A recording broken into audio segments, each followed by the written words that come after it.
thrill me. I'm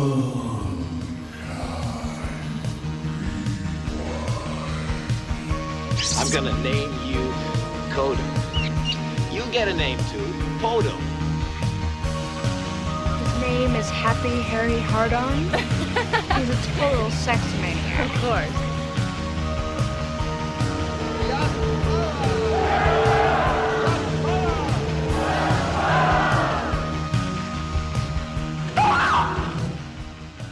Welcome, everybody, to another Q's and T's installment of The Unkind Rewind, where this week, after Sean and I bandy about some stuff, we'll be talking with Kt Baldassaro about a movie she grew up with, but has not seen as an adult, to see how it ages, in an exercise we call The Unkind Rewind.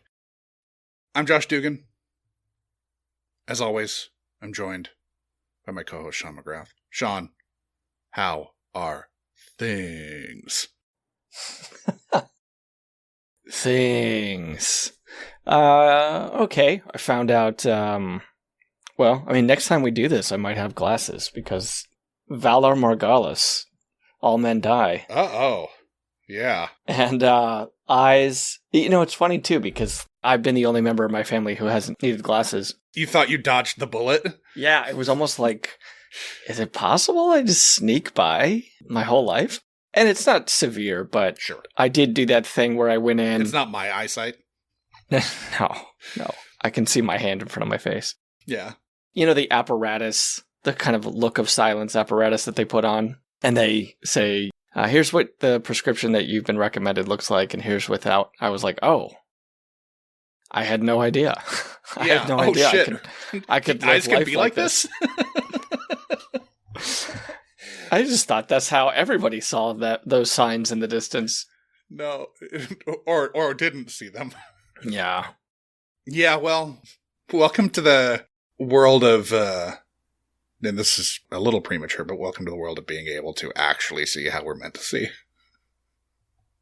It was really nice. I mean, I know that this is hyperbole, but I was ready to walk out of there with that apparatus on my face if it was going to be like that. I was like, I don't need frames. You can just keep this thing on me. This is great. He had me go out to a hallway and look down the hallway to see the illuminated exit sign at the end of the hallway. And I was like, my God, it's so clear. There's an exit sign? There's an exit. Yeah, I was just ready to burn alive in this building. Well, congrats. That's the big, yeah. I mean, it's something, I'm ambivalent about it because I know the positive changes it might make to my life, but I also, you have to kind of acknowledge the obvious that so. I got over that when I was 7. So. Something was wrong. Yeah. I'm not immortal. No. But yeah, it'll be nice to kind of, and again, it's a low prescription. I don't want to Sure. inflate this into being a huge deal. I managed to go a long time. -1 or something. Negative 0.25. Oh, Jesus, that's nothing. And negative 0.75. And okay, I think they're mine are my eyes are half a thing off. 0.5. Okay. Different. Yeah. Yeah. Well, so you just yesterday dropped Game 1000, a Cinequote. Oh man, yeah. Talk about ambivalence, because it's wow. I mean, that's a lot of games. It's a lot of games. And I've played almost all of them. I think I've missed in total, maybe 10? Yeah. Somewhere around there. And I'm still, in that above 98%, but below 99%. And just when I get close to 99, I fucking miss one. I missed that one a couple weeks ago. What was that Sunday? The Deceived. Oh. That was so hard. It was so hard. It was a small thriller in kind of the golden age of 90s thrillers. Goldie Hawn, John Hurd. Yeah. Most people haven't heard of this. When I only have a vague recollection of this being a movie. Right. And that's in that sweet spot where I remember almost everything that was released. Yeah. Feature film had a wide release. Mm-hmm. Goldie Hawn was a big deal. But that was was that under 10% got it? I think it ended at maybe 15%, but you have to account for cheaters. Oh yeah. When I got to the last one, I was like, okay, well, I at least have to look it up. Right. I'm not going to choose it, but like I have to figure out what this fucking movie is before. And I was like, yeah, never. Yeah, just never in a million years take the L. And it's tough because like a movie like that, when I try to get to the last quote, we're talking about cinequote.net, by the way, the best movie quote guessing game you're not playing. But there's no mention, I mean, there's no incarnation of that word anywhere in the movie. Right. They never say deception. They never say deceived. So, like, the only thing and I your could vague really... clue on social media, nope, that's not helping either. I don't know what I mean, other than just, like, here's the word. I don't know what to do. Right. No, you can't, like, hint your way to someone getting that. No. I mean, I could have done, like, let's play a game of Hangman, and here's 4 of the letters, right? But, you know, the clues on our social media aren't meant to be obvious anyway. They're meant to be really difficult and vague. Yeah. But, yeah, I mean, the last clue we ended up going with for Deceived was just John Hurd talking about lying. And I was like, that's... After that point, yeah, I don't know what else to do. Other than just play the trailer, right? Right. Can you get it from the trailer? But, yeah, Game 1000, a much better movie. At this point, everybody who was going to play it played it. I knew that I was saving Die Hard for a good reason, and we ended up finally doing the original Die Hard. And sourcing through and finding quotes that were hard was next to impossible. Ted and I both, it took us to 3. Yeah. Yeah. And I've seen that movie dozens of times. Yeah. Pretty recently. Right. I almost went with the character actor who has to shut the grid down as like a 2. I ended up using Bonnie Bedelia. Yeah. Holly Gennaro talking to her assistant, but not about John. Yeah, people who know the movie well heard 2 words from Reginald Val Johnson, and they're like, oh, got it, right? 100%. Yeah. His exchange at the gas station. You probably wouldn't have needed... I didn't even need the word. I think I just could have used the sound design at the beginning of the scene and gotten it, but... I think as soon as he said, they're for my wife, I think you could have got it. Yeah. But, Die Hard was it's a favorite movie of mine, favorite movie of Josh's. We ended up doing that for game number 1000. And yeah, I mean, hopefully by the next time we celebrate a millennial, more people will know about it. And we'll see how that goes. But you also had some big news in the media realm. Yeah, very, very weird shit. Out of nowhere. It's still kind of hard to wrap my head around. It's very surreal. That they said it on your show, your other podcast, Josh's podcast, that sort of his first wife. And, I mean, we're recording tonight for the first time in 10 months. Yeah. We were going to start last month and scheduling stuff got in the way. Okay, so for people who don't know. Yeah. So Josh has a podcast where he talks to a friend of the show. Yeah. Former co-host of the show, maybe future co-host of the show, Adam Schwitters, about Law & Order SVU. And they do a non-chronological look at every episode of Law & Order SVU, which is in its 100th season? 27 starts in a week. Okay. It's starting its 27th season. Called Munch and My Benson, which is in reference to 2 detectives on the show. John Munch and Olivia Benson. Right. And this became pivotal knowledge to know that those are detectives from Law & Order SVU on a question of celebrity who wants to be a millionaire. And you got tipped off. I don't know when this show was actually recorded. It aired on September 3rd. Okay, so it aired September 3rd. Yeah. When they recorded it, who knows? Or as of the day this drops, 8 days ago. But they may have had it in the bank. They did. They did. Yeah. So I have a buddy who works on the show. He's a producer. And he just reached out to me on Facebook and was like, you should watch Who Wants to Be a Millionaire on Wednesday the 3rd. That's it. Okay. So it's on at 7 p.m. Central Time. So I'm watching it, but Jackie's making dinner and dinner's about to be ready. So I turned it on. There's a question early on about National Treasure. Sure. And so I assume that it's just another person, because it's a blessing, but I get a lot of Nicolas Cage updates from people. Right. And that's you're doing in some ways. That is absolutely my doing. I'm wearing my Mandy shirt right now. This is Nicolas Cage. Josh is a cage head. Yeah. So I assumed that it was a Nicolas Cage update, and then dinner got ready and Jackie wanted to watch something, and I wasn't really sure what was going on. So I was like, well, I'll just watch this on my own time, when Jackie's in bed or something. And then after dinner and whatever the hell we watched, I went and started basically editing for the next 24 hours for the Never Ending Story episode that we dropped last week. So I had sort of forgot about it. Mm-hmm. And then Friday rolls around and I'm doing like the social media nonsense for this podcast. Sure. And I'm on Facebook, and when I was in the Unkind Rewind group, Unkind Rewind had been tagged in the SVU pod thing with a screen cap. And so I saw it then. And I was like, oh, no fucking way. You saw it in static form. I saw it in first. static form first. And then I went and I grabbed Jackie. And I was like, we need to watch something. And I put on... Is she in bed at this point? No. This was at like 6. Okay. Maybe 5. It was right before dinner. The next day. On Friday. And so I went, grabbed Jackie, put it on. I knew who the contestants were because of the screen cap. Sure. And it was Mike Birbiglia and Atsuko. The Japanese comic. Okanaga? That's not right. Anyway, Japanese comic. Yeah, you know who we're talking about. She has the bowl cut. Yeah.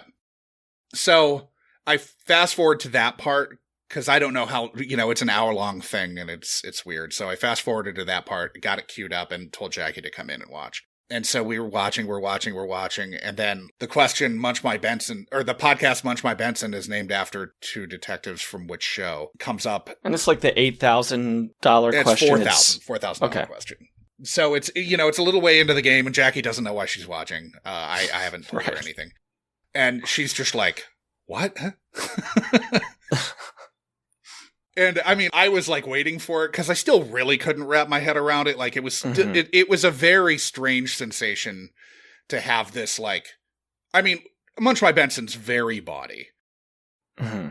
Our episode titles are almost always pushing the boundary of what you can say on an Apple Podcast episode title. I mean, even the phrase "Munch My Benson" had probably not been said on a national audience. I asked Jason, right? My buddy on the show, like how it got past S&P, how our podcast name got past S&P. Anyway, so I reached back out to Jason and I was like, oh man, crazy. Thanks for the heads up. And I presumed he wrote the question because I know him and he's on the show, but he's like, yeah, I didn't write that. One of the writers, I think from New York, but I don't have the like record of who wrote what anymore. But one of the writers, I think from New York, who I don't know, Jason didn't know. So if Jason doesn't know them and they're from New York, there's virtually no way I know them. So I have no idea how this question ended up on the show. I know Jason kind of like helped keep it in the mix when they were talking about, with a show like that, they write a lot of clues and some clues get thrown out. Right. And so I know that he kind of helped keep it alive because, like, it's a gettable question, especially, like, the audience. Birbiglia and Atsuko had to go to the audience, and the audience, clearly 67% listen to the show. Well, you could draw that conclusion if you want. Yeah, I mean, the other options were 911, Grey's Anatomy, and NCIS. NCIS, yeah. Yeah. So I think they right away eliminated Grey's Anatomy. Yes. And they thought... And Birbiglia didn't even know 911 was a show. Yeah, and I believe that there's a hint that they call it long-running TV show or something like that. Perhaps in the clue. 911 has like 9 seasons or something. NCIS it's been on way longer than you think it has. Yeah, NCIS has been on since like Thomas Edison. Yeah. So I mean, it's not the longest running hour-long scripted show in TV history, like SVU is, but they, with the audience's help, they got it. They would eventually cash out or lose on something that they should have got. It's a geography question that I know my Uncle Larry was very irritated. Yeah. They didn't know where the rainforest kind of stretched. Yeah. Basically, right? Yeah. Anyway, aside from that, it put Munch My Benson on the national stage, probably, I mean, for the first time. And again, going back, that phrase on ABC for the first time. Said by Jimmy Kimmel. Said And by then Jimmy Mike Kimmel. Birbiglia. Right. It'll be fun to see if there's a trickle-down effect to that. If there's listeners. We did have a bump. Our numbers are up some. Obviously, the nature of television is such that people watching network TV are unfamiliar with what a podcast is, usually. Live at least. It is, however, on Hulu and whatever, and so, it has had, a sustained stretch of 5 or 6 days with a somewhat significant spike. That's great. And Adam was told to put his fertile balls back in his shorts and resume the podcast. Yes. Well, it'll be cool that you guys are going to get back into it. Probably a little ring rust, but you'll fall back into your rhythm. Yeah. I mean, my notes are done already, and it's on to an 8th page. Okay. So if you're interested in the Law and Order world, hearing more from Josh and Adam, the now very popular Munch by Benson podcast. Yeah. More on the Unkind Rewind in just a minute.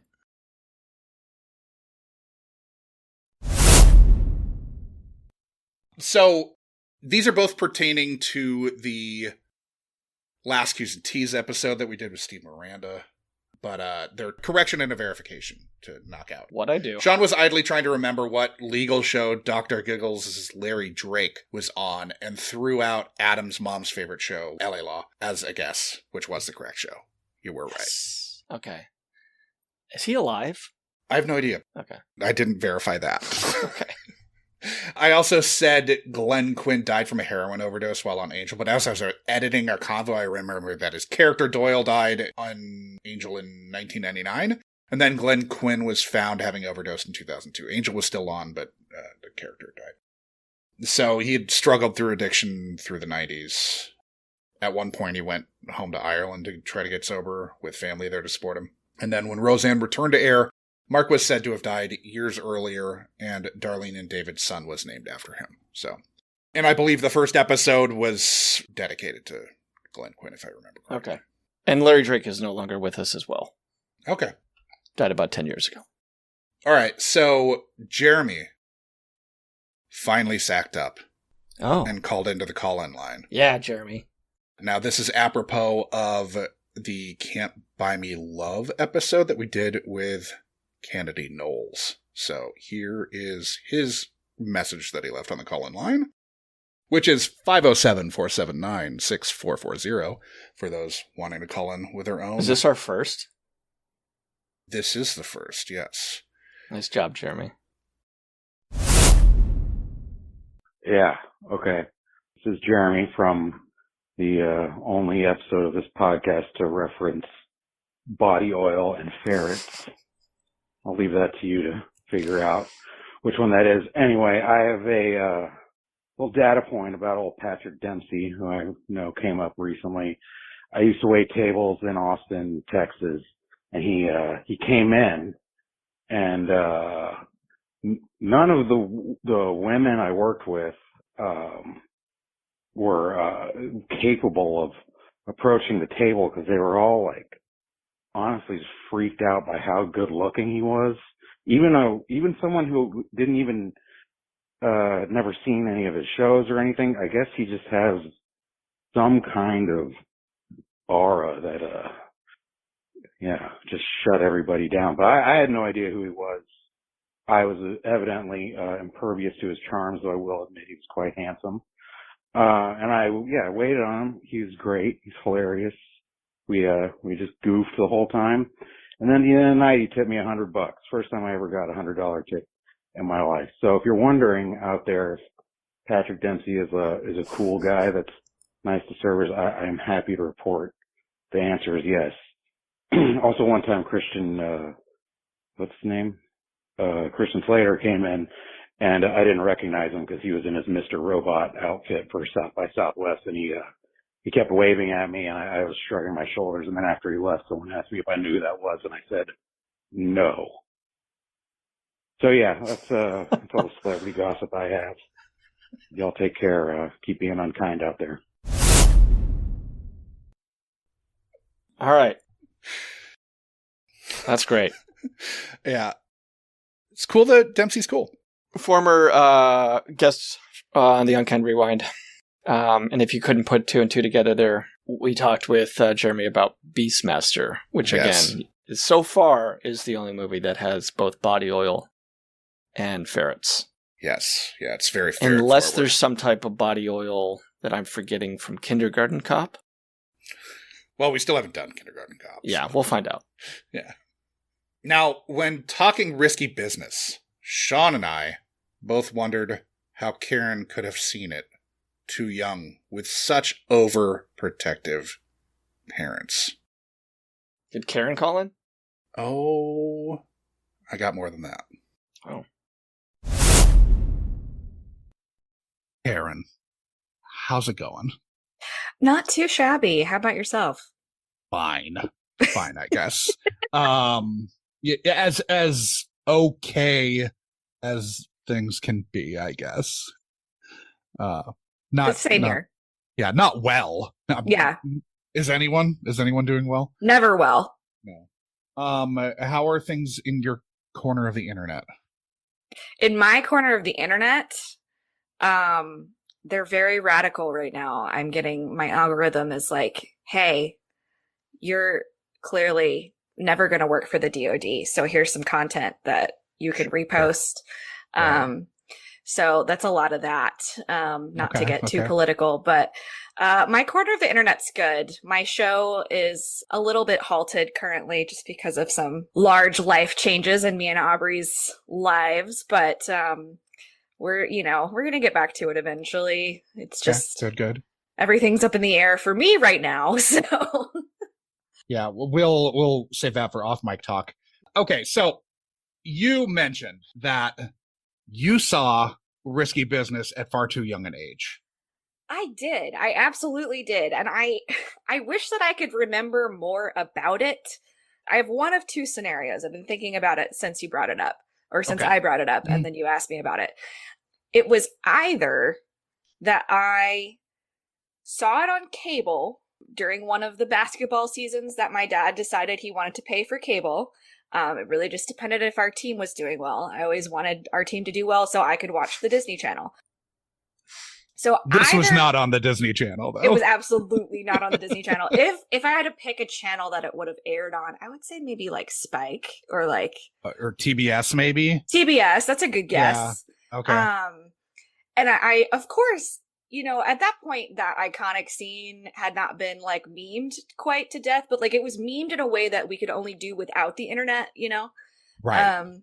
And so I knew the iconic scene. It might have even been after that YouTube video came out of the girls falling, and then they went on like Daniel Tosh to like recreate it. Anyway, so I knew that was an iconic scene. My dad's favorite movie of all time is Top Gun. Okay. So we wore the VHS out when I was growing up. My dad has seen Top Gun 2 in theaters like 5 times. He's like, he was also in the Navy, so I think he worked on aircraft carriers, so I think that's why. But my parents love Tom Cruise, which, problematic fave, right? So I'm thinking either I was obsessed with the 80s also because I have older siblings who were 80s kids. I watched it because I was like, I knew this was an 80s movie. It was an iconic 80s movie. It had that scene in it. It's got Tom Cruise. How could this be bad? Obviously, I had no idea what the plot was.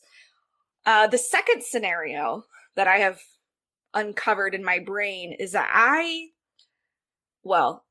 for legal purposes, it wasn't me. It was somebody who was not me, started using the Pirate Bay at a pretty young age.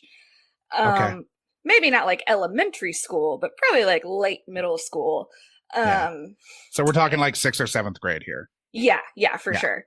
And I'm fairly certain that it's possible that that this person, who definitely isn't me, got our ISP throttled for downloading a whole bunch of 80s movies, including Say Anything, all of the John Hughes shit. Because I thought my sister was the coolest person in the world, and I just wanted to be just like her and watch all the movies that she watched. So, what's the age gap between the two of you? 15 years. So Okay, she was born in 78. I was born in 93. Yeah, so you're cognizant of who people are, who she is, she's going off to college, and that's super cool.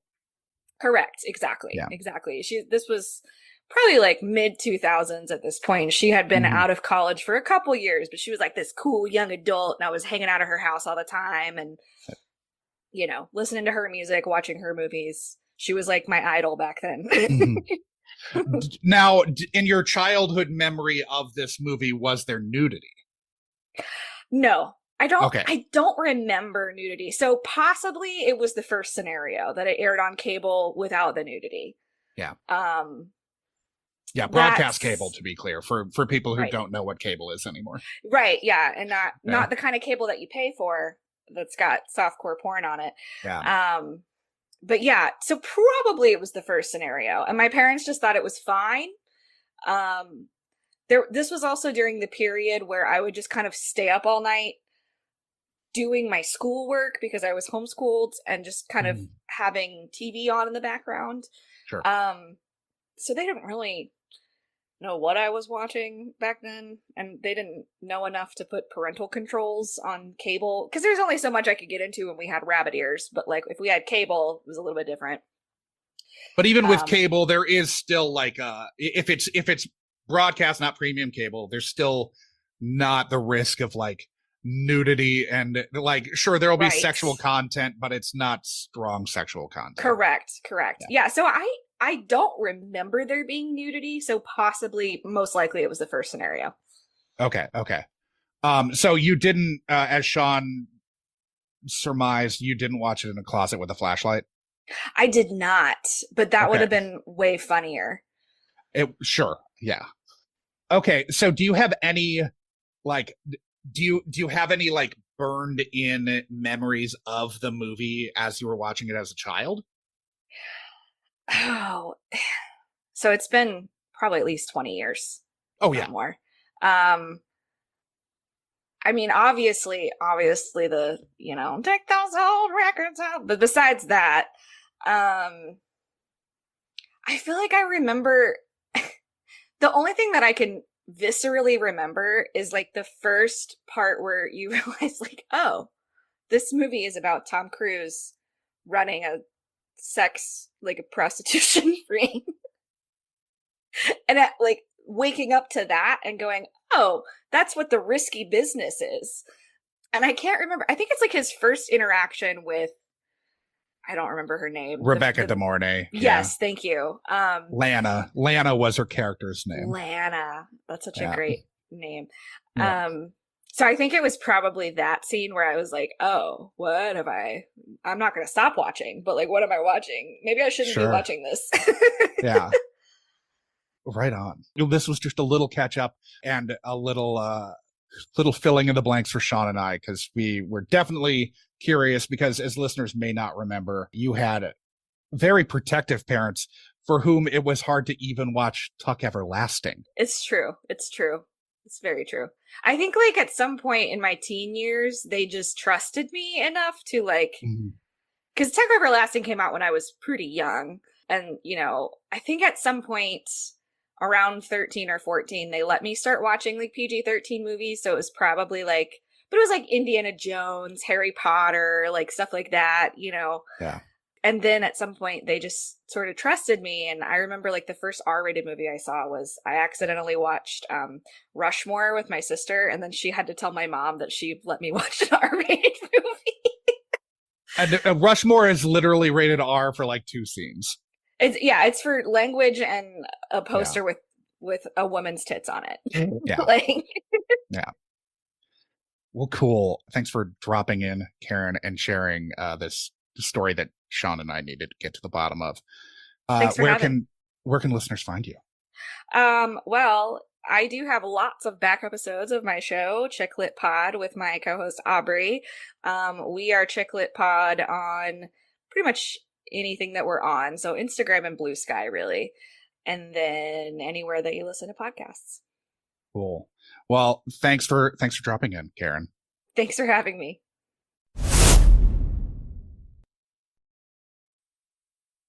Okay. So Did you get the feeling that she had seen the uncensored Risky Business in her adult life? Oh, I don't know. Okay, bring her back. Okay, we'll do.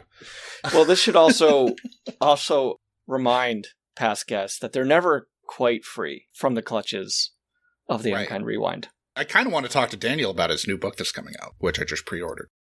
Oh, cool. Daniel Wilson. Yeah. Daniel He Wilson. actually got name dropped on Doughboys like a month ago. Or he didn't get name dropped, but Robopocalypse did by the showrunner of Twisted Metal. Oh, cool. So it was in the Jenny's Ice Cream episode about 58 minutes in, probably 57:45 or so. Robopocalypse got name dropped. Daniel H. Wilson, of course, was our guest for the movie The Gate. Yes. The teen horror flick The Gate. Yeah. Now, on Blue Sky, Dr. Vandermast said of Neverending Story, I guess I'm that guy who shows up to say this, but book was better. Yeah.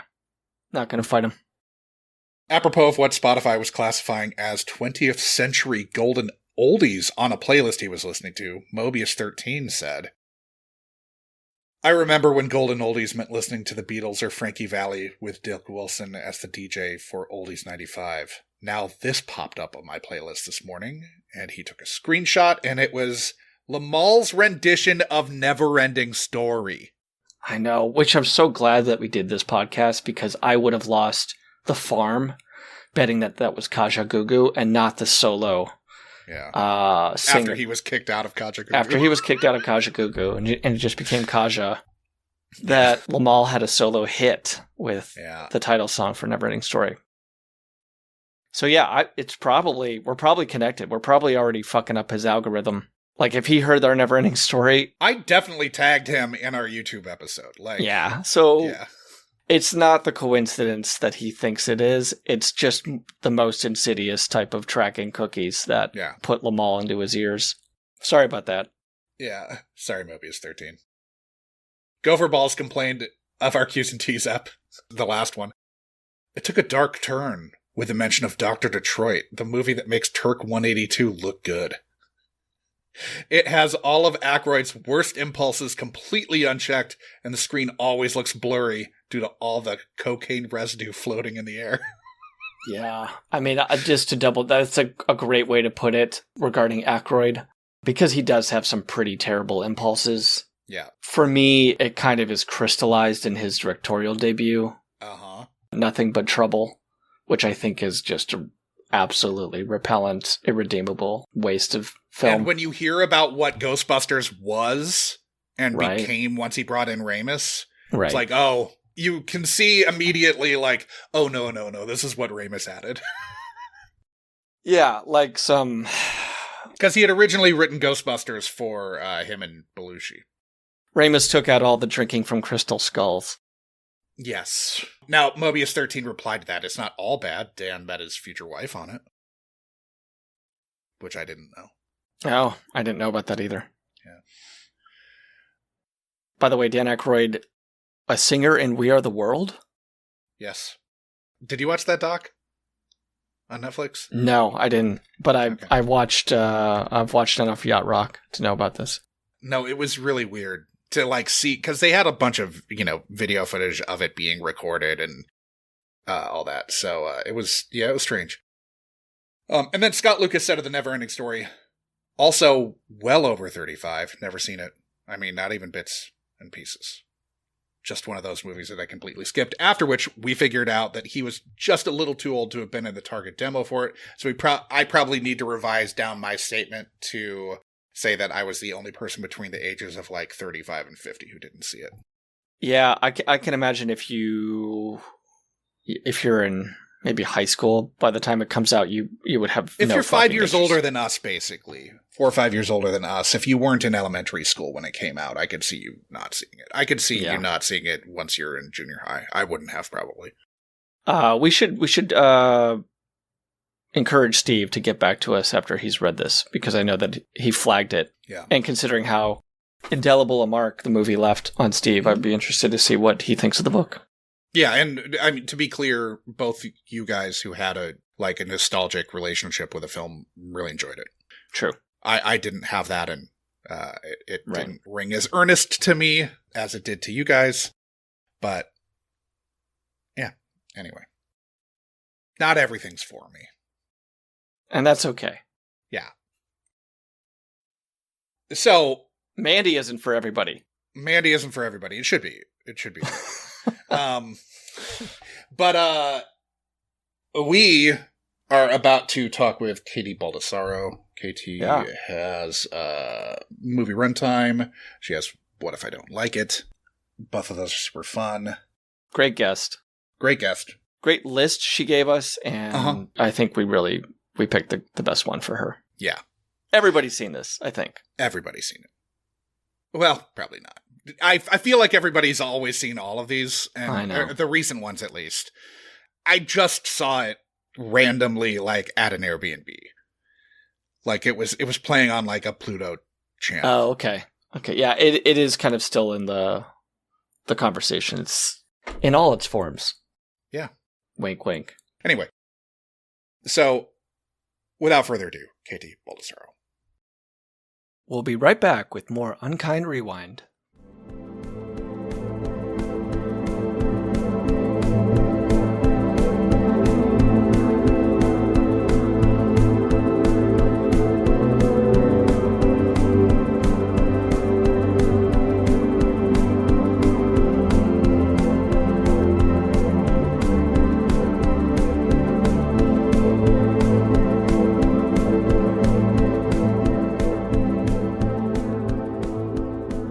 Welcome, everybody, to another Q's and T's installment of the Unkind Rewind. As always, I'm Josh Dugan. Sean was indisposed and is unable to join us on this portion. He'll obviously be here next week, though. This week, I am being graced by the presence of Kt Baldassaro. Hi! I'm so happy to be here. I'm pleased as punch that you're here. So, for the audience at home, who may or may not be familiar with you, why don't you tell us a little bit about yourself, Katie? Yeah, I am, oh God, I want to say like head cook and bottle washer, because I'll do a little bit of everything from T to B if it's involved with film, which is that like, I'm an actress, I'm a filmmaker, I'm a writer, I'm a director, I'm a film critic, girl just wants to be involved in movies so much. If anybody says they got a job, I'll say, hold my beer. So you may have seen me in a short film. You may have seen me on TikTok. I'm the crazy girl with a lot of pink hair that's always talking about, like, did you know this movie's related to this movie? Sure. Yeah. I also have a little bit of OCD and Jeopardy obsession. I'm very trivia based. In fact, I made it to the finals qualifying for regular Jeopardy. So I've been on Jeopardy. Son of a bitch! The best! Oh, that's awesome. I auditioned 4 fucking times. Okay. I've done my second audition and they told me I have to like wait after a while that I can come back. Yeah, you can't test within a year of the last audition. Yeah. Mm-hmm. Trust me. I know the drill. Oh, but have you seen that Pop Jeopardy stuff? Yeah, basically I have a rotation of like, it'd be me and probably Sean and then one of our other buddies, either maybe my Munch My Benson co-host or maybe a different trivia teammate that we know. So I have like an idea of what we would do. Jeopardy, I got boned by Shakespeare. I had the lead going into final and I'm a lit major and I joked at lunch that day because I joked at lunch that day. I don't need to get into details too badly, but dude, but I'm so riveted. I joked at lunch that I was going to get boned by Shakespeare. Despite being a lit major, despite having taken Shakespeare classes, I get to Final Jeopardy. The way LA contestants work is the Friday contestant is one of 2 LA contestants. That's the last. Oh. And the other one goes back into the pool but gets called within a month. Oh. So, Final Jeopardy, Shakespeare. Fuck. So if I'd wagered bigger on the daily double that I had in Double Jeopardy, I would have had enough of a buffer to cover a max bid without going underneath. Anyway, I had to cover the second place opponent's max bid and ended up in third place because we both missed it, but he was able to just wager enough to not lose to second place, I think or not lose to third place if they got it. But he had a runaway. Yeah. He had a runaway in the game before. He was able to give a joke answer in Final Jeopardy on his because he was already up to 35K. And the clue was just at the end of the play. And then lines without any fucking character names. The entire clue was just that. Wait, what?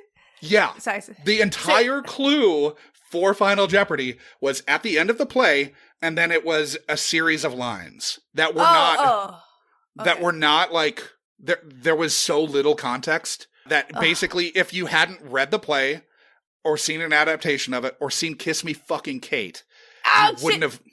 And I didn't read Taming of the Shrew. Bitch was in Taming of the Shrew. Yeah, you would have gotten it. But it is straight up, you have to have either been in the play. You're not getting that. It was narrowed down to me because I think the category was Shakespeare comedies. So I had a 1 in 16 chance. Mm-hmm. But that was it. It was just a blind ass guess. Very frustrating. Very frustrating. I'm clearly not over this. No. Please. I am fucking riveted right now. I was in a production of Kiss Me Kate that was gender bent. So I played 15 of the ancillary male characters. Okay. And I did a Mel Brooks kind of thing where I would start with just a little bit of fake facial hair, and by the end, it was a whole thing. And then that's how I found out that if you do that to me, I look a lot like Danny Trejo. And I'm not mad. Yeah. With the tats, though, right? You have the tats for verisimilitude. Of course. Yeah. Uh-huh. Absolutely. I weather my face a little bit. I get a donut shop. It's the whole. Yeah. I've had Trejo's donuts. Yeah. I'm a little tall for him, but it works. It's fine. I could do I could do his stunt double. There are worse humans to look like. I love Danny Trejo. You also, in addition to making video content, be it for TikTok or for film, you also have podcasts. I do. Or a pod, yeah. I was on Movie Night Extravaganza for a very long time, which is a great podcast. I'm sure that you guys had a Conan Neutron on to talk up Pump Up the Volume, which is a great choice. Love that movie. And of course, because Gymkata had already been taken, you gotta go with Pump Up the Volume because you can't go to Gymkata, which is just cinema. Dude, I love Gymkata so much. I love it so much. And that is one of the things that I like when I do podcasts, and Movie Night Extravaganza is all about great movies and things that work and hyping a movie. Yeah. And sometimes your girl likes to talk about Gymkata, so I need to move towards focusing my energy into the things that bring me that kind of joy. Sure. And if you find me on my show, What If I Don't Like It? Which is such an Italian thing. That would be like my grandmother when I was a kid. She'd be like, eat broccoli. Well, you don't like it? Well, you don't even know. You haven't even fucking tried it yet. So I get guests who have decided that a movie is terrible, or a genre or an actor or something, but they've not actually seen it. Sure. And we sit down, we talk a little bit about the prejudice that they had that led into this feeling. And then they actually watch the goddamn movie. And sometimes they still fucking hate it. And sometimes they have to say, well, damn, that wasn't at all what I thought it would be. Or I can't believe my so-and-so college roommate made me hate that so much I never tried it. Obviously, I'm sure it was really hard to do your show and Movie Night Extravaganza at the same time. Because you just left, last month? Yeah, I left it, I think, just before the Oscars, yeah. Okay, yeah. I don't even know what month it is anymore. Sorry, this is also, this is dropping so many months from now. I shouldn't get too This is the Kurt Vonnegut time. Yeah, Kurt Vonnegut. Yeah. Well, we are unstuck from time. We are in a bubble in a white space. Yes. So, having left Movie Night Extravaganza is the cadence of what if I don't like it changing at all? Or is it pretty much staying, is it bi-monthly? It or is twice a coming month? out. You get an episode on the first of every month that is rehashed. And because I'm adding visuals into things, if you're following on YouTube, I've got a bunch of new followers to the podcast on YouTube who missed a lot of the first audio only stuff, even though it's on there. Sure. It's just not the way they interact with media. And I also have some followers who are deaf. I have friends who are deaf who are like, I can't, your podcast. So I'm rehashing them. I'm cutting them down to just the back end. Because my first season, I used to have guests come on for a whole full episode of why they didn't like it before they saw it. Then they would come on having just seen the movie. And now I'm just having the back end be the whole episode, the whole meat and potatoes. So I'm recutting episodes from season 1 to be in the format of season 2 and adding visuals on. So like we'll mention something, we'll talk about a scene, and you'll see it on YouTube. And that's what you'll get on the first, except for this month where we gave you a whole new episode because there's a documentary dropping about a Goofy movie, and I had to talk about it. It's a weird, I don't have a relationship to the Goofy movie at all. Nor did I. But my Jared Skolnick, who is a filmmaker, writer, director, and like my closest creative partner, he's moved out to LA, so I don't get to see him as much. But like, he's the person who we still make films. We've made films together, and he's the guy who kind of keeps me going. Like, he's still doing it. I'm still doing it. He said to me, this is my kid movie. This is like a real important movie to me and my entire generation, because he had just gone to a very like exclusive showing of it that had completely sold out, and I couldn't believe that they could sell a single ticket. Right. So I saw the movie with him, and yeah, that is something fucking special. That is a weird and special, blessed little movie. And Carter Burwell, who composed the music for No Country for Old Men, composes the music for that, with the exception of the Tevin Campbell Powerline stuff. Sure. Yeah, obviously. So everybody should check out your show. It's a delightful show. Yes, and then on the 15th we'll have Marta McFly from McFly's Movie House. Really great guest, like deep dive foreign cinema, like the most educated person I know, to sit down and watch The Last Unicorn, because it's my birthday a couple days after that, and that's my child movie. So we're having an animated April this month. You can catch it back because this will be after that, but it'll be there waiting for you, and so much more. No, your show's really fun. Obviously, like, I like exploring people's conception of a film. In this instance, obviously, we do a similar show in that, like, it's playing with people's perceptions and expectations. This is a movie that they have seen, obviously, and just haven't seen it in ages. So this is more of an exploration in nostalgia and not like preconceived notions. But like, I like playing in the sandbox where you're like seeing what people's expectations of a thing are when they either have like a hazy memory of it, or in your show's instance, a prejudicial impression, which may or may not be borne out by actually taking in the media. It's a fun show. Yeah, and sometimes we fall on what you're talking about, where I want to get someone to watch something and I haven't seen it in a while, and I'll be like, yeah, jams, and then we'll watch it and be like, oh no, nostalgia glasses, fuck. But we are like cousin shows. I feel like. Yeah, absolutely. We are in the same flavor. Yeah. Like, I knew you from Movie Night Extravaganza, and then when Conan was on, like, he was talking about your show, and I was like, oh, I should really actually be checking this out. You know, like this is a show that obviously like speaks to the same things that I'm interested in. So I'm really jazzed that you're on. Thank you. Can I ask you a little weird question, just for for fun? Because when I've done this show and we've gone back to do some stuff, there has been one or two things where it was so incredibly like, holy French toast. How did I forget that this was part of a movie? Yeah. For me, it was, how did I completely forget that there was any singing in the animated Hobbits? Like, I didn't remember that they sang at all, and boy, do they sing. I must have seen it, but, like, I have no recollection of the movie. Go watch it again. Yeah. It's fun. It is fun. Do you have a movie, like, for you, what is the movie that you've done with a guest where you're like, we're going to be fine, and then you're just like, oh shit, I forgot there was this in it? Just looking back, I had really had a completely different impression of what Christian Slater's character in Pump Up the Volume was like in his day-to-day. Okay. Like I'd completely forgotten that. But there were things like Urban Cowboy. I did not remember every man in that movie being a complete scumbag. That one hasn't dropped in you're in my timeline right now, but that's one we recorded for season 3. Nice. I'm trying to think of what else. Like, a lot of them I know what I'm getting into, and that's why I've chosen it from a list. That's why like, Sean and I have chosen it. Mm-hmm. So, like, I knew what I was getting into with Hiding Out. Or, like, I knew what was going to happen in St. Elmo's Fire. Like, because I've seen St. Elmo's Fire, like, way more recently. And our guest hadn't seen it since, like, 1990, maybe. And so, like, all the guys being really St. Elmo's Fire, like everyone kind of sucks, like every single character, which is kind of the problem with the movie.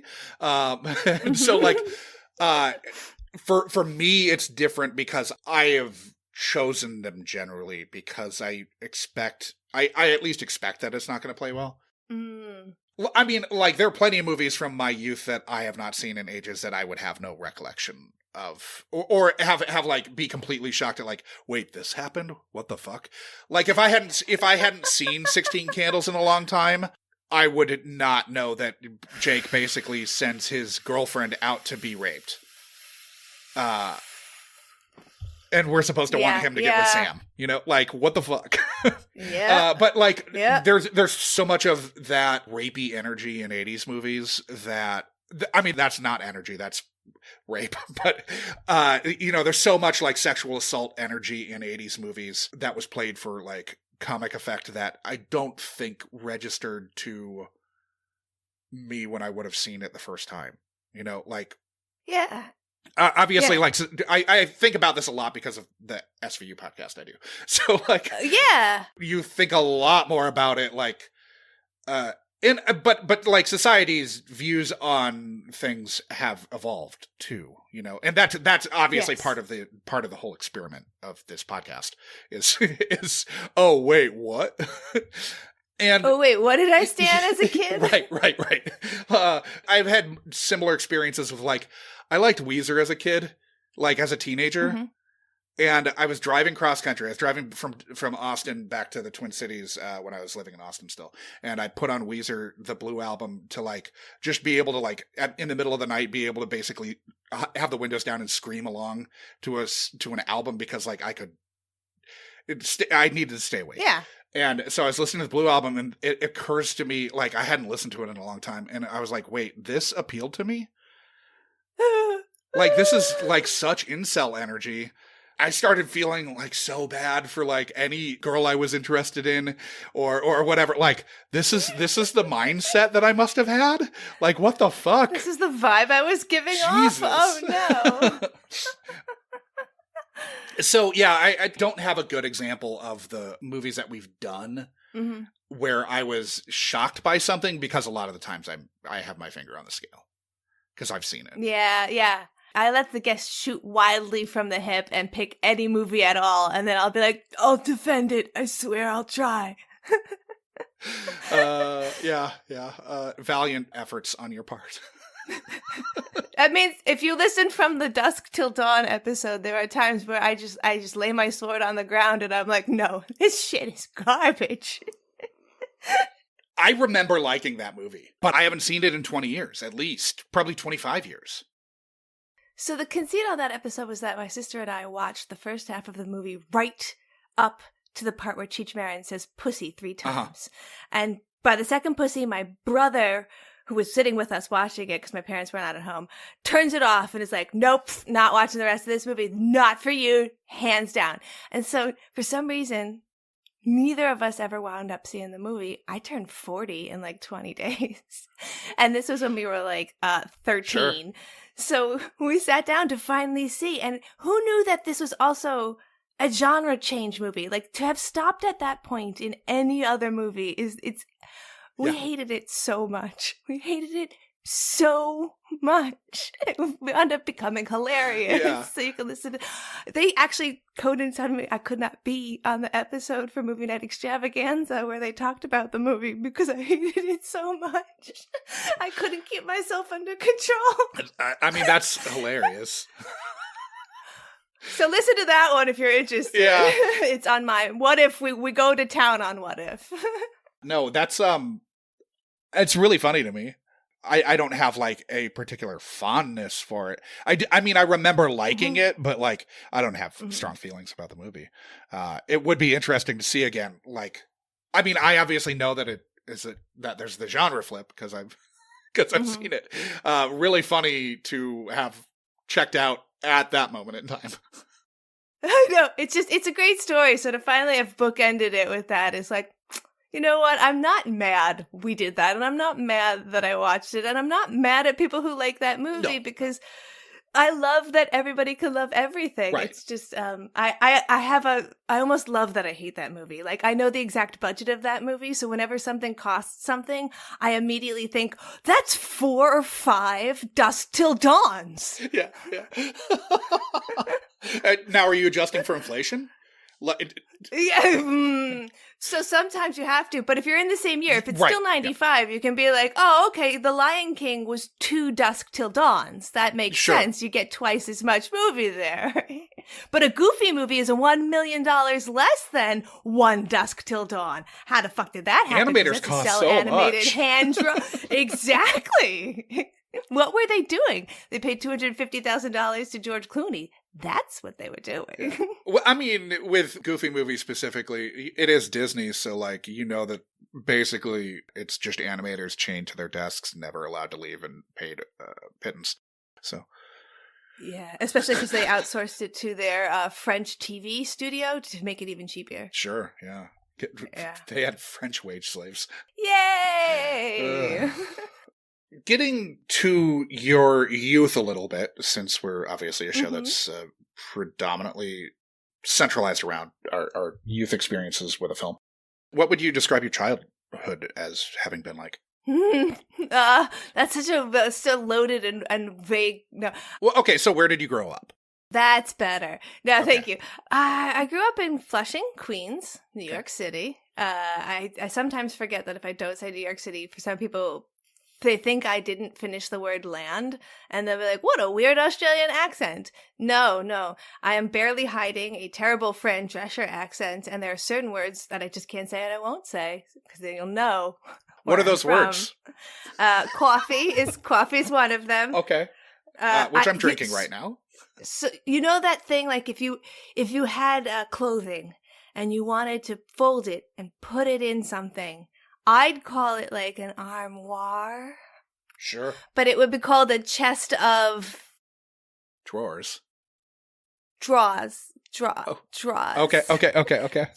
I can't say the back end of that. I can't say it's like drawers. It's just drawers. It's a chest of drawers.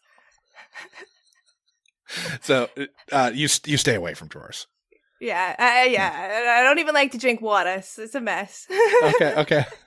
And like, do you just say agua? I just don't drink water. No. Seltzer. Oh, okay. Well, yeah. Seltzer. My wife is the same way with water. I'm pretty sure she's going to wither away. Her body has to be like a desert. There's that terrible, it was W.C. Fields quote, I don't drink water, fish fucking water. Yeah. Sorry, making a Blue episode immediately for you. This is a Blue podcast. Don't worry. Great. I'm pretty sure I cursed a lot about Space Jam. One ought to. There was a lot of shit going on there. One can't but help, but if nothing else, to be like, what the fuck is happening right now? The entire movie. And like our guest loved it, which still loved it. So like I think I was more exasperated. This one's fresh in my memory because I just never did it. I think I was more exasperated than normal. There's something fun about letting that go and letting that be part of the emotion that you get in a movie. Yeah. I mean, even as a filmmaker, maybe that's sometimes what you're going for in like a Yorgos Lanthimos sort of way where you're like, I just want to make them agitated. Yeah. Yeah. I want to piss off my audience, which I think is what, like Paolo Pasolini was, I think, doing also. Here are some ads. We'll be right back. So you grew up in Flushing. Mm-hmm. What was the family dynamic you grew up in? I have an older brother and an older sister. And like, you know, it's really interesting because my dad is a shop steward for Frito-Lay at the time, and he was truck driver, and he was also a folk musician, which meant that like his hours were vastly irregular, and like he was often not home. My parents were often not home, and my siblings and I, we loved movies. Also, I am older than people think I am, and so like this is kind of like rating system has just happened. Yeah. And they don't have PG-13 yet. And my parents, who are like, the only thing you kids are not allowed to watch really is Disney, because I don't think that they're good. They were like very they're folk singers, like that kind of shit. But they're like, oh, independent cinema, weird horror movies, that's stuff we want to watch. And I don't care that we had kids. The kids aren't going to bring us down. We're watching it. You can cover your eyes if you fucking want. So like a lot of early cinema. And I once got thrown out of my friend's house. I was like 11 because I brought over a copy of Deconstructing Harry because I wanted to show them Woody Allen, and I thought, like, let's just jump in here. So your parents were definitely of the not gatekeeping, pretty aside from Disney, not, like very much of the permissive, you're going to watch what we want to watch kind of parents. They were, and then even still, like, I wound up loving The Lion King, which my aunt gave me a copy. Like, we wound up seeing it. There was no way they were going to keep a kid that age from seeing it. Was this because it was illicit, though? Probably. It's forbidden fruit, so it's slightly more delicious. Slightly more delicious. Also, Alan Menken had a way to, like, he wrote to the minds and hearts of children. Like, either you liked it or not, you were going to remember all the lyrics to like Little Mermaid songs. So, right. You know, I was kept from like Mickey Mouse kind of stuff, I think, a little bit more. But the mainstream Disney, like, I guess let the kids see it. What can we do? I mean, usually they kill a parent, and that's pretty horrific. Let that get in. We'll let her see Oliver, of course. You know, harsh beginnings. But yeah, we were just watching literally anything that we wanted, and we were really into independent stuff. But the other thing that my parents were very serious about was having hard opinions. Okay.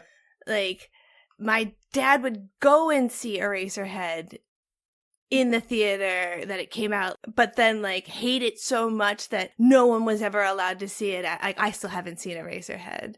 You know, like his it's like generational hate. You still haven't? I haven't. No, he made me promise not to see Eraserhead and the third Godfather until he dies. Okay. So I will. It feels like it's an easy promise. I mean, not that I feel like he's going to die soon. The third Godfather's a very easy promise. Yeah, right? Like that one, I was like, I don't even think I want to see that one. You don't need to see it. If you've seen the first two, just live a happy life, not knowing the third one exists. I've definitely seen the first two. My parents have, the love song is the theme for their wedding, and they have a music box played. Sure. They're very Italian. It's funny that he hates Eraserhead that much. Does he have a problem with Lynch in general? Yeah, that kind of like, this isn't a narrative constructed. He feels like very performative.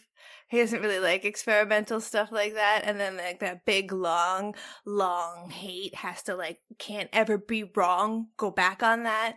Like my grandfather knew Christopher Walken growing up. And they just hated each other personally so much that, like, you're not allowed to talk to him about Christopher Walken movies. It doesn't matter if they're good. It's just that he hates that guy. So it's like, oh, okay. Do you generally try to separate the art from the artist? Yeah, I definitely do. Is that a reaction? Well, you know, when I was younger, I didn't want to do that. I wanted to hold everyone accountable and be like, make choices, do what you should hold up your art and your morality. And as a working actor, I know now that, like, you're just happy anybody wants you to come and do a thing. So you do the thing. Right. Yeah. Yeah. I mean, don't take terrible roles that, like, feed it. Like, don't take a movie that's going to give its profits to, like, the KKK. Like, have some morality. Right. Yeah. But, like, don't work for D.W. Griffith. Yeah, like, whoa, I can't believe they're in that mainstream Marvel movie. Yeah, I can, because they need the money to do the other things that they want. The industry is so complex. Yeah, trying to, like, hold people to account for an industry that, like, getting anything made is a fucking miracle. Mm-hmm. As someone who had to be a shit-eating crew member for, I mean, I guess I still kind of do it, but not really. Yeah, you don't get to choose what you work on. No. I worked on maybe 3 things I watched. Yes. I've done extra work so much because that's consistent and such easy stuff, but I don't give a fuck because some of it's so stupid. And I'll be watching like years later and suddenly be like, should I know how this ends? Because I'm in it, kind of, in the background. That's funny. So, how did you access movies as a child? Was it video store? Did you guys have all the movie channels in the house? What was your sort of how did you view them? Oh, absolutely. My parents don't really drink or smoke or have any vices except for they love TV and they love movies. Okay. So we had everything. We had a full cable package. We had a DVD, I think, as soon as DVD players came out, and a full surround system as soon as they came out. I remember we got 2 DVDs to test the DVD player. One was Sphere. Okay. And the other was Jumanji. And I feel like Jumanji was supposed to test the surround system. Sphere was supposed to test the TV. And my patience. So we always had these moments that were big and set around the TV, and we had Blockbuster Video. And the reason we had Blockbuster Video is because I could walk there with my sister and get DVDs, who am I kidding? Get VHS tapes and come back. And my parents were super into children are little personal assistants that you don't have to pay. So we would go grocery shopping and then go to the video store and come back. And that's why my parents removed the age restriction from the video card, because they're like, no, I need her to be able to pick up Schindler's List because that's what I want to see. God damn it, don't tell her no. And so even when they weren't around, the people at the video store were supposed to give us whatever we said we wanted. And we started watching stuff like Ravenous and Reservoir Dogs and God, yeah, like anything that came on IFC when that became a channel, we would watch all of those movies, like Kids and Waking Life. And this was before everything. IFC had commercials. I know. Yeah. It was so weird to turn on something on IFC and have it have commercials for the first time, where you're like, what the fuck happened? They don't edit movies, but it was strange. Yeah. HBO's got commercials now too, and that's really shook me. Oh, and luckily I'm on my brother's account for that. That's like the only thing we don't pay for, and Paramount, I guess. But he thankfully pays for ad free. Yeah, it's very strange how much it has changed since we were kids. The way that people can consume media, it is peculiar. Yeah. So, getting to your list. Mm-hmm. Obviously, people should know the drill at this point, but we ask you for a list of films that you grew up with an affinity for and have not seen as an adult, essentially. Mm-hmm. So, your list had The Witches, Clue, Who Framed Roger Rabbit, Pee-wee's Big Adventure, Honey, I Shrunk the Kids, Final Destination, The Others, and Saw. Mm-hmm. Do you have any inkling as to what Sean and I would have chosen from the list, or? No, I do. It's so hard to tell because I was trying to look through the past ones that you've done, and you can see that you've done Space Jam, and so you might think like, oh, they're probably gonna go for Honey, I Shrunk the Kids or something like that, or maybe Who Framed Roger Rabbit. But then you guys have also done like Urban Cowboy, and you to Pump Up the Volume isn't really, it's more of a teen thing. You could really go anywhere, and this is a big breath. This is any movie that I haven't seen in 15 years that I really liked up until the end of college, because Saw and Final Destination are kind of later ones. Yeah. Yeah. I hope that you picked Clue or Witches. We chose Clue. Yes! Woo! Yeah. No, we went with Clue. So, memory can be a tricky thing. Mm-hmm. Having not rewatched Clue in ages, can you briefly describe what you remember the basic plot of the film being? Just broad strokes, like no more than maybe 2 minutes.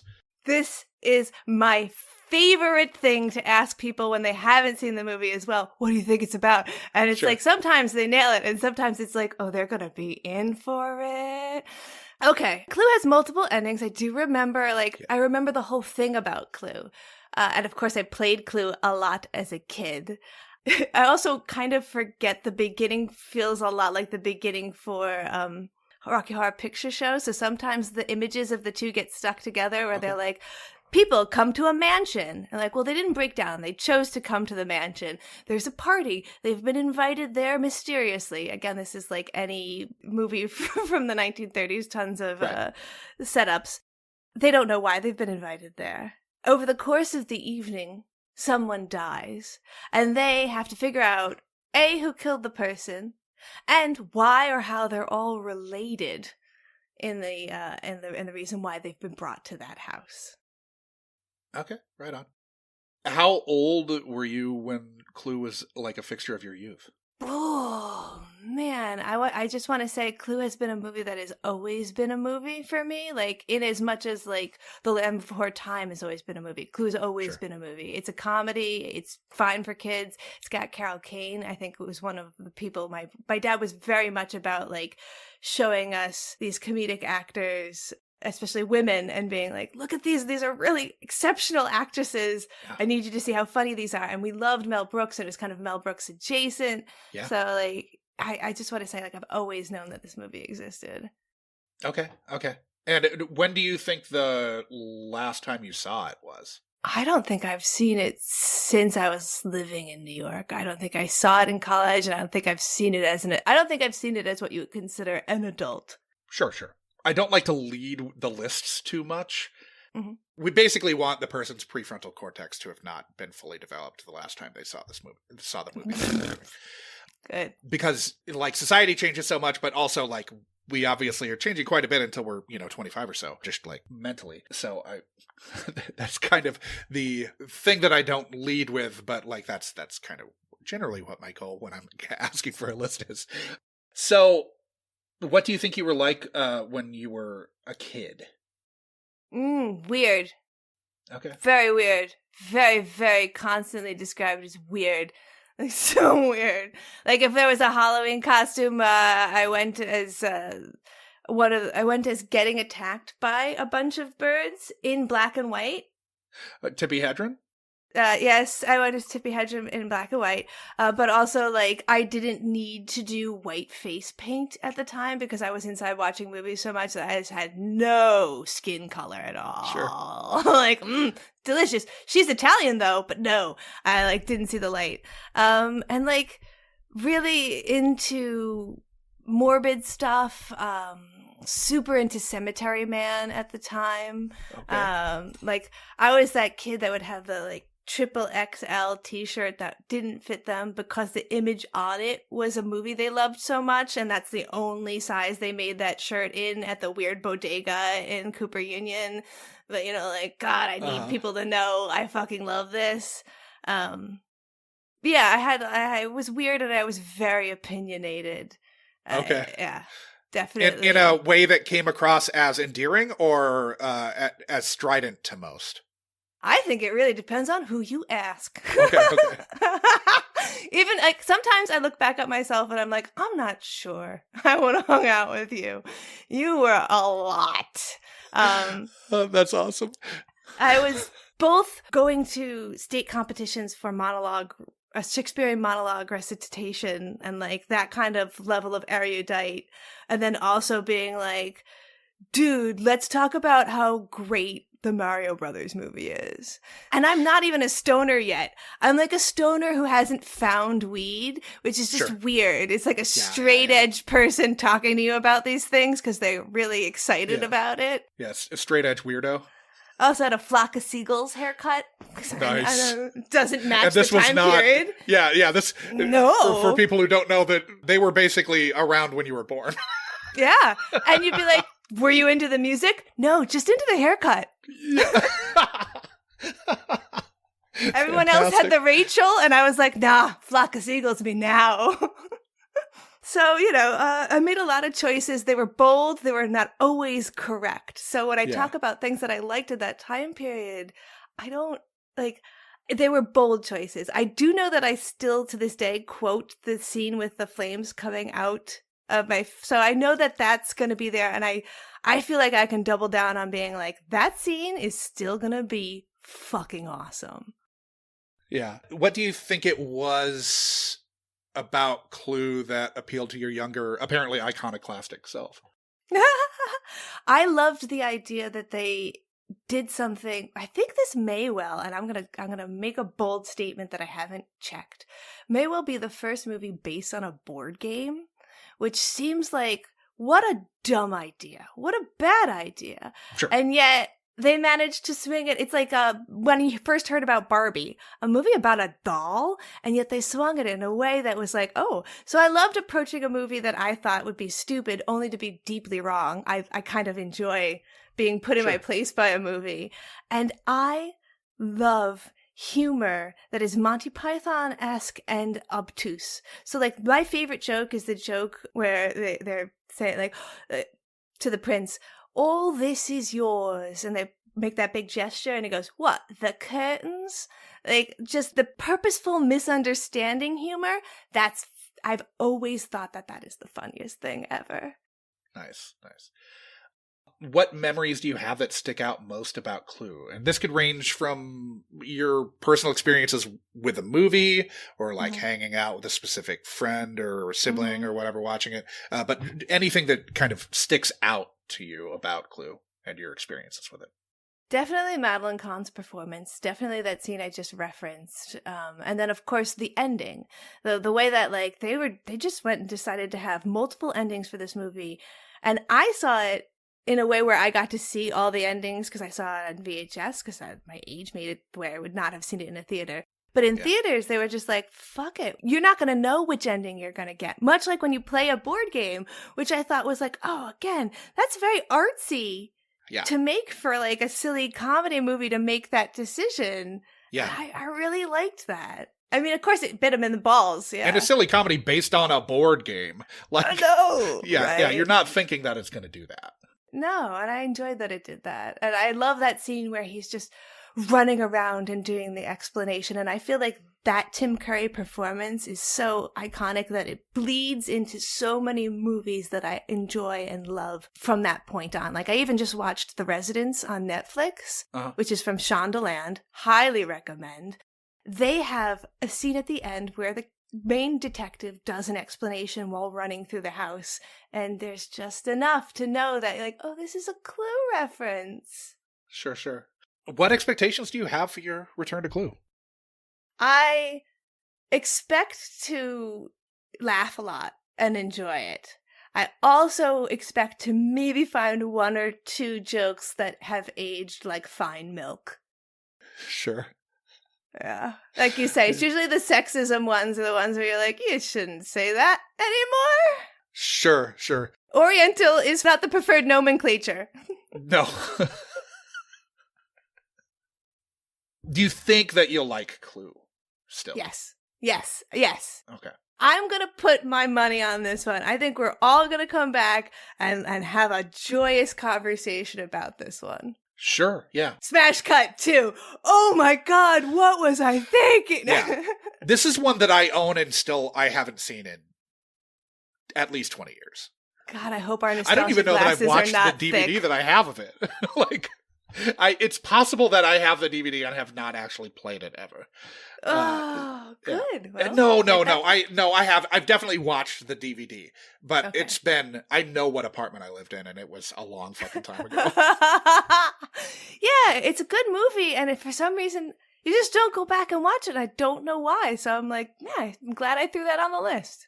Yeah, no, I'm glad you did as well, and I think it was pretty clearly for both Sean and I, like the choice. Great. Oh, great. But that's also because I don't think Sean and I probably have a relationship to the Witches. If my wife were choosing one of the films, it might be the Witches, you know? Mm-hmm. That movie fucked me up as a kid. And so as an adult, I was like, I don't know if I want to see it again. Okay. So I love it, and I was totally willing to look at it again. But as a kid, my sister and I were both just like, "Oh man, this movie's fucked up. We gotta keep watching." It's Roald Dahl, so Well, I don't have a relationship to it. What was traumatic about it for the two of you? it's geared towards children. The main characters are children, and you see them, like, they don't just succeed. They get turned into mice and get, like, attacked by these witches, and the transformation scene with Angelica Houston into both the witch that she is and then later the giant rat that she becomes are just, like, they don't cut away, and you're giving children, like, Rob Bottin level special effects transformations, and our little brains were just like, it looks so real. I mean, it Nice. probably wouldn't now as an adult, but as like an 8-year-old, Sure. I feel like Roald Dahl is great at scaring children. I loved Roald Dahl as a kid, but yeah, he definitely went places that most children's authors did not. No, and Angelica Houston, like, she doesn't ham it up. She, like, goes full scary. Like, she, as the kids say, knew the assignment. And Yeah. it's a very fun movie. Yeah. Nice. Okay. Well, I can speak for Sean in saying that I'm really looking forward to watching this. Me too. Where can our audience find you, Katie? Everywhere. Haha. If you look at Movie Runtime on TikTok, on YouTube, on Instagram, on Facebook, on Blue Sky, you'll find me. And I used to have different names on all of them, and what a goddamn hellscape. So now it's just at Movie Runtime. Or what if I don't like it? That'll bring it up. If you even just type my name into Google, it does this thing where it just shoves all of that stuff at you as well. And then there's a link in my bio thing, which has it all as well regurgitated. Like, I am obnoxiously available. Yeah. I sadly am as well, so I totally understand. And I have too many things and too many handles. Well, Katie, thanks for joining us. It's been great. I can't wait to watch this movie and have an excuse to. Yeah, this is going to be fun. Mm-hmm. Everybody else, we will see you next week. That was another installment of the Unkind Rewind, mining our childhood for content, one film from a guest's past at a time. Unkind Rewind is a Munchcasts production and can be listened to wherever you download your podcasts and watched on the Unkind Rewind YouTube channel. Music for this and every other episode of Unkind Rewind was composed by Divorcio Suave. Rate, review, like, and subscribe to Unkind Rewind on Apple Podcasts, YouTube, Spotify, and Good Pods. Links to all of our social media accounts are in our show notes, but you'll find us as at Unkind Rewind Pod on Letterboxd and nearly every social media platform, all of which can be found at our website, unkindrewind.com. If you have a question, concern, complaint, or feedback, you can email the podcast at unkindrewindpod@gmail.com or call into our call-in line, area code 507-479-6440, and leave a message that can be played on air. Fans should join the Munchcast Discord to discuss this or any other episode of the Unkind Rewind with like-minded people. This dialogue may just make it into a future episode of the pod. The Unkind Rewind Patreon will be coming soon, so start squirreling that pocket change away. Thank you for listening to the Unkind Rewind.